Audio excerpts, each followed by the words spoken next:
Thank you.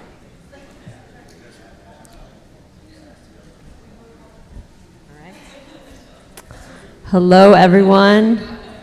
And thank you for joining us at Coalesce. My name is Amada Echeverria, and I'm on the community team at DBT Labs. I'll be your host for today's session, Democratizing Data at Zillow with DBT, Airflow, Spark, and Kubernetes. Today we're joined by Deepak Konidena. Deepak is a senior software engineer at Zillow. He has over 12 years of experience working in data and AI. He has worked in both startups and big companies. He likes traveling, reading, and playing musical instruments, and has visited a lot of national parks in the US with the goal of hopefully visiting all of them someday. A few notes before we jump in. All chat conversations and Q&A will take place in the Coalesce Democratizing Data channel of DBT Slack. This allows us the chance to connect with the remote attendees tuning in from around the world. If you're not part of DBT Community Slack, you have time to join right now. Visit community.getdbt.com and search Coalesce Democratizing Data when you enter the space. If you already joined the Slack channel, please take a second to introduce yourself and connect with other community members in Slack. Our chat champ, Will, already posted an icebreaker. New Orleans attendees, please be aware that we're 30 seconds ahead of the folks watching online. So try your best to refrain from sharing spoilers in the chat. After the session, Deepak will join the Slack channel to answer your questions. However, we encourage you to start asking questions at any point. Let's make some noise for Deepak.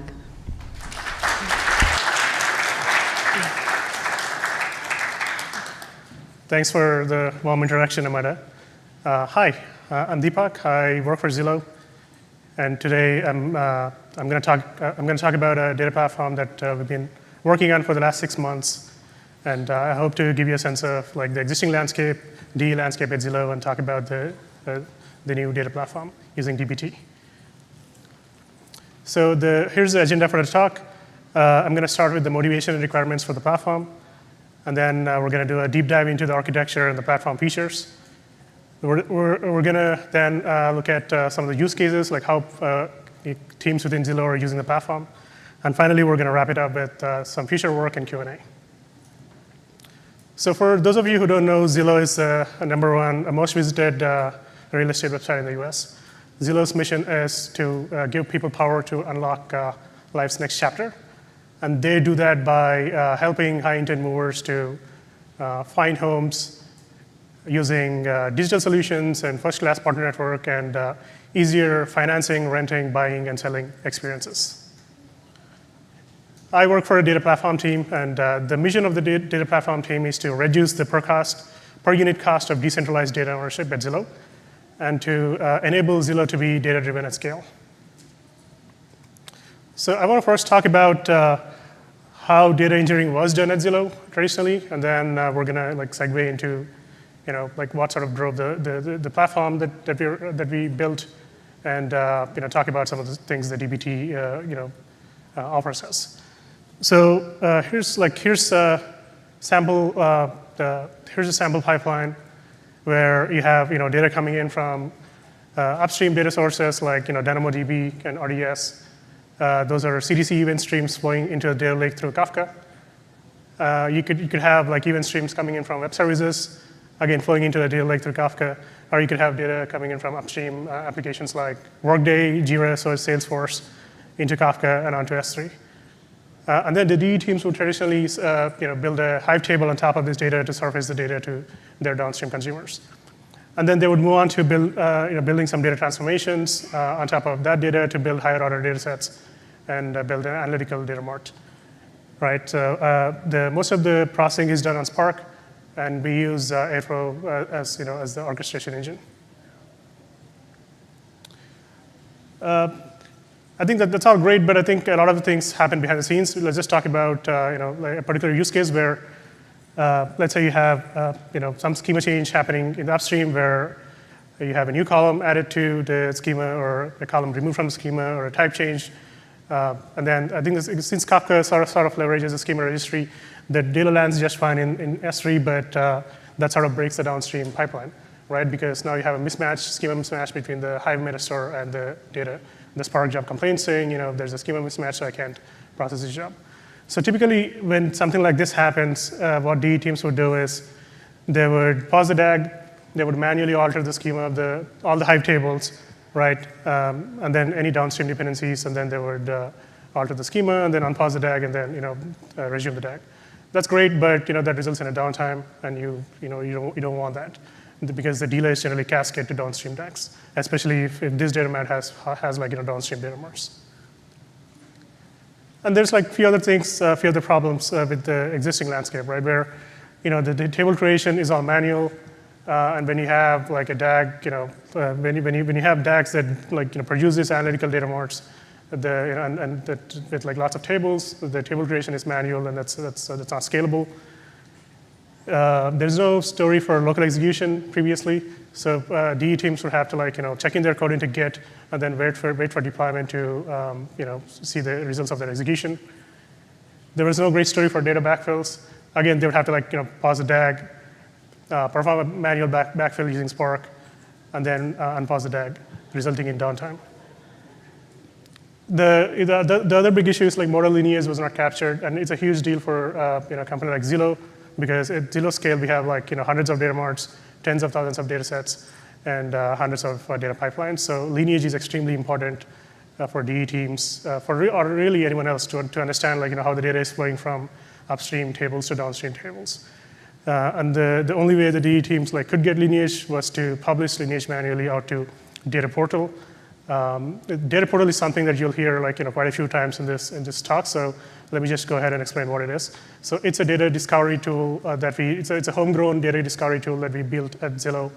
The data portal basically surfaces all the data entities in the data catalog, and we have thousands of entities in the data catalog. These entities could be Hive tables, they could be Airflow DAGs, they could be Kafka topics, they could be schemas, so on, logical entities and physical entities. And data portal is the primary way for DE users to search for data sets. So lineage is extremely important. It was done manually before. The data test failures were discovered at runtime. Again, I think whenever there is a DAG failure, it's not generally ideal because that would mean that someone would need to pause the DAG, fix the issue, and unpause the DAG, causing a delay. And the delay sort of cascades to downstream pipelines, and it's not ideal. So I think that sort of set the stage for us to build a platform. Obviously, when we surveyed the landscape, and we looked at DBT. DBT obviously is great at solving a lot of these problems, and we wanted to bring and unlock the full power of DBT to Zillow. And I think, and we also want to when we in the process of doing that, we also want to make sure that this platform that we're building is interoperable with legacy data sets produced by legacy data platforms, because we already have thousands of data sets in the Zillow data lake.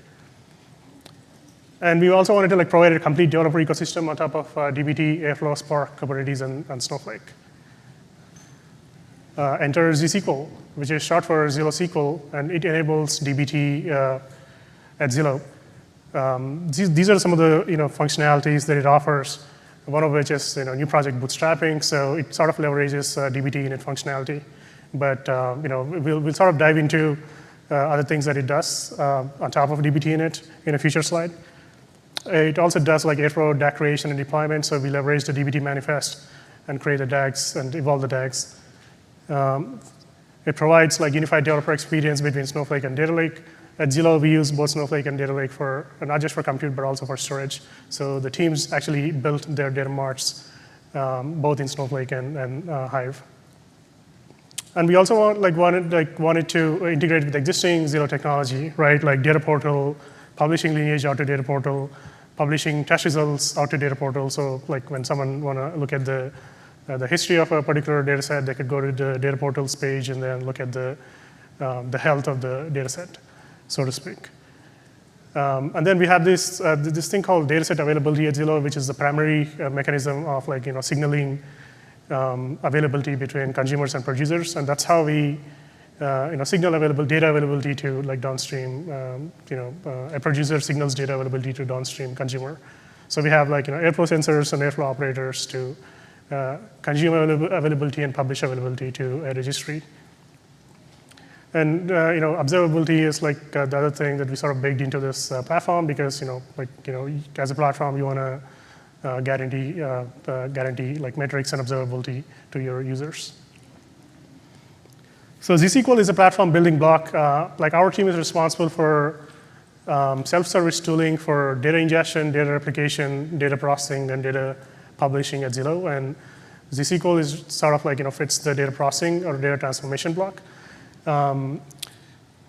So really, like using ZSQL, the data engineering users can now build data transformations on top of data in the data lake. These data could be coming in from Salesforce. It could be coming in from S3. It could be coming in from relational databases. It doesn't really matter like where the data is coming from. Like as long as they have some data in the data lake, they could use ZSQL to build data transformations and like produce data marts.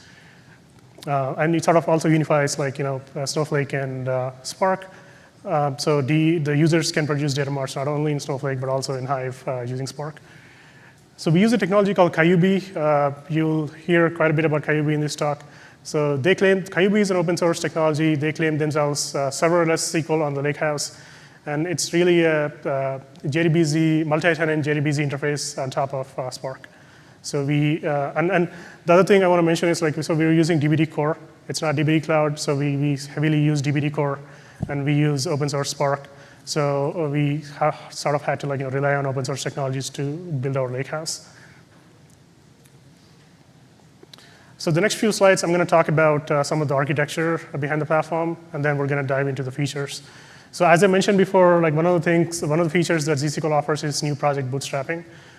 So using ZSQL, let me just back up a little bit. So ZSQL is a command line utility, right, that users can download onto their machine, and they can perform all these tasks using the command line. So one of the first things that the users do is they use ZSQL init to bootstrap their project. So it leverages dbt init behind the scenes. So the user repo would have all the dbt configuration files. But in addition to that, we also ship the GitLab CI and the Docker file that are used for deployment purposes. So the user, once the user spends some time iterating on the models, testing models locally, et cetera. Once they deem the models good enough, then they check those models into Git. And that's when the CI/CD kicks in, right? So as part of CI/CD, we do a few things. One of which is we package the Docker image. We build the Docker image with the dbt artifacts in the user repo. And we publish the Docker image out to Artifactory. We also provision DAGs as part of CI/CD. This DAG provisioning happens using Kubernetes. So we've defined custom resource descriptors for data pipeline. A data pipeline in Kubernetes is a CRD, and we use it to manage the lifecycle of a DAG. So this is how the DAG execution is done. So we leverage the Kubernetes pod operator. And it gives us a nice isolation because it uses Docker images for packaging the dependencies. And as some of you may know, if you're using Airflow if your DAGs in Airflow depend on custom Python dependencies, it's a huge pain because they conflict with Airflow's own Python dependencies. So to get around that problem, we use Kubernetes pod operator to execute the dbt commands. And Docker sort of gives us a nice isolation. So the pod operator uses the same Docker image that was published to Artifactory in one of the previous steps. So every model in the user repo has two Airflow tasks, one which runs the model and the other which tests the model. We also do other things in the DAG, publishing lineage for all the intermodel dependencies in the DAG, and publishing test results out to data portal. And observability is sort of baked into the platform. So I think observability is important because users want to know when a DAG fails. They want to get alerted. That's exactly what happens in these pipelines. So when a DAG fails, the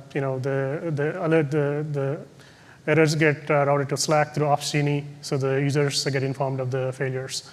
We also publish metrics out to Chronosphere. These are metrics related to the DAG itself. They could be system metrics. They could be aggregated metrics. And we have error thresholds defined around these metrics so that if the error thresholds exceed or if the error conditions are met, then the users get alerted on Slack. So here's the entire architecture in one slide. I just put it here so that you have a sense of how all these things fit together. So let's take a look at some of these features in much more detail. So ZSQL, as I said before, is a CLI tool. Using ZSQL init, the users could either create a project, bootstrap a project for Snowflake or for Spark-based data marts.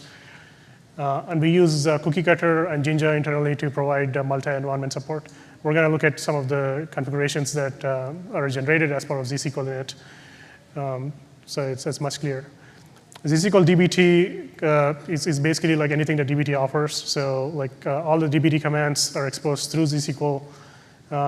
We sort of have a wrapper on top of dbt because we package the dbt core, its dbt core and the adapters and the Python dependencies into a Docker image, so that it really helps us to push version updates to our users in a very streamlined fashion.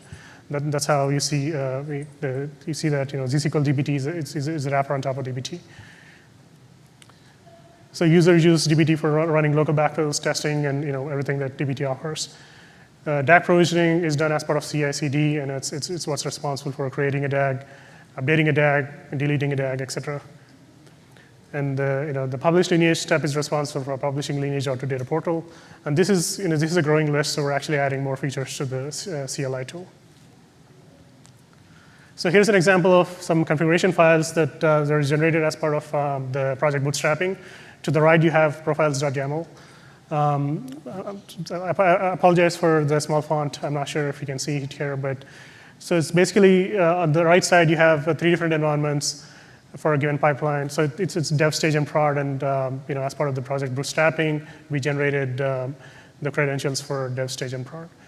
And on the left, you have the location root for a sample model in schema.yaml.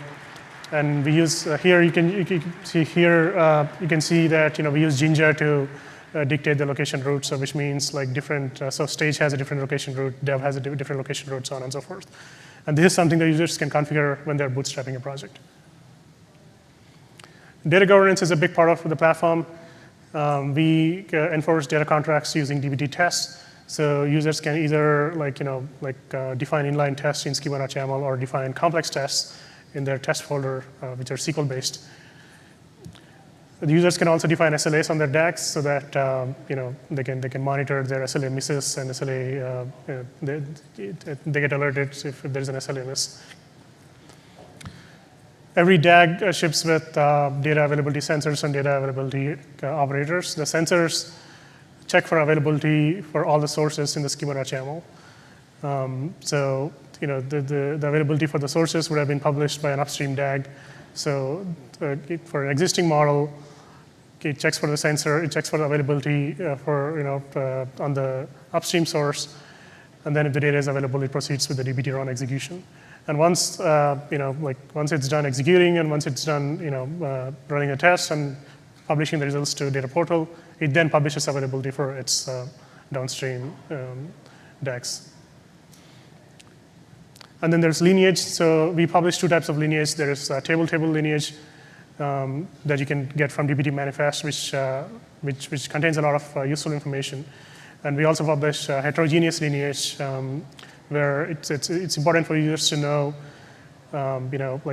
if let's say if the data is coming through Kafka, they want to know which topic ties to what S3 path and how the data flows through flows into Airflow and the Hive table. So we tie all of them together using lineage, and then we publish that lineage out to data portal. And we support tagging via schema.yaml as well. So users can tag PI and PII data. Using schema.yaml, they could either tag columns or tables. So we support that. The documentation and the tagging flow from schema.yaml to the Hive metastore and to data portal.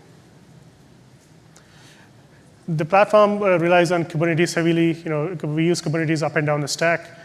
As I mentioned before, we use custom resources for DAG provisioning. So we have a CRD called data pipeline, which is a representation for a DAG, and it's responsible for DAG CRUD, which is DAG creation, DAG deletion, and patching a DAG.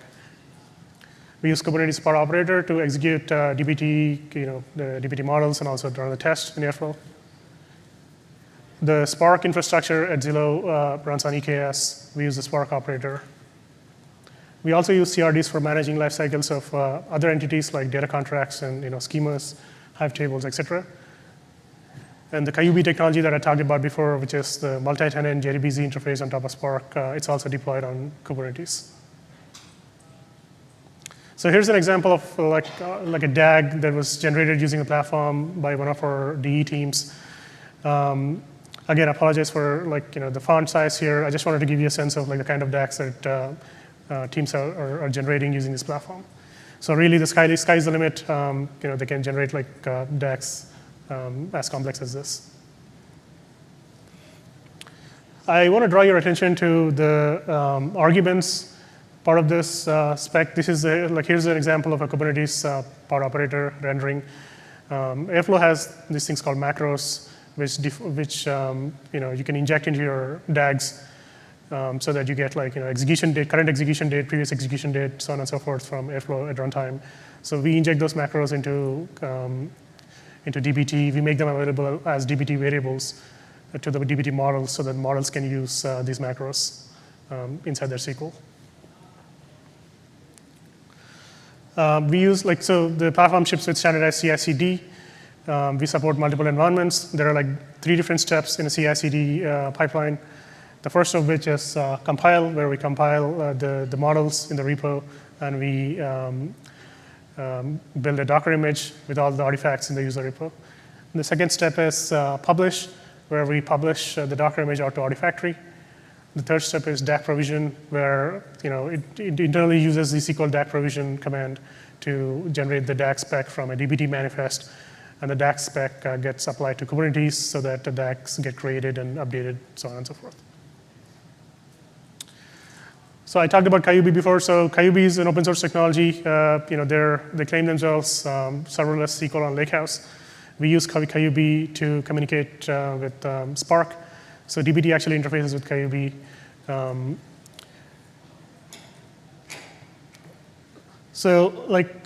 think the dbt labs has released the Python model support, which is awesome. But we just learned this morning that it's only available for Databricks and not open source Spark. So I think we'll work with the dbt folks to make it available to open source Spark as well. But even before they released this feature, we actually worked on this feature internally because a lot of the DE teams were asking for this feature. So we sort of have a functional. We sort of have it functional so that now the teams can not only use dbt to Z SQL to build SQL models, but they can also use Z SQL to build Python models. But eventually, once we add open source support, Python, once we enable or extend open source Spark, the Spark adapter to have this support, I think we'll replace this with that.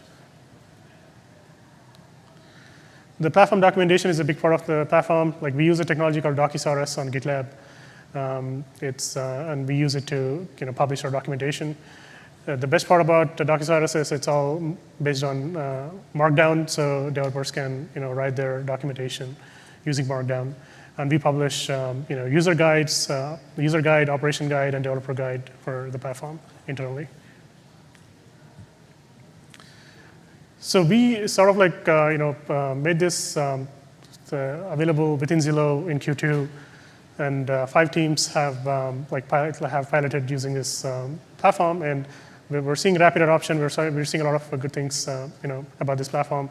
Just to give you a sense of the acceleration of this platform within Zillow, since Q2, 5 different teams have onboarded onto this platform. They've been able to produce data marts comprising of 70 Hive tables, tens of data pipelines, tens of Snowflake tables, and that number is growing.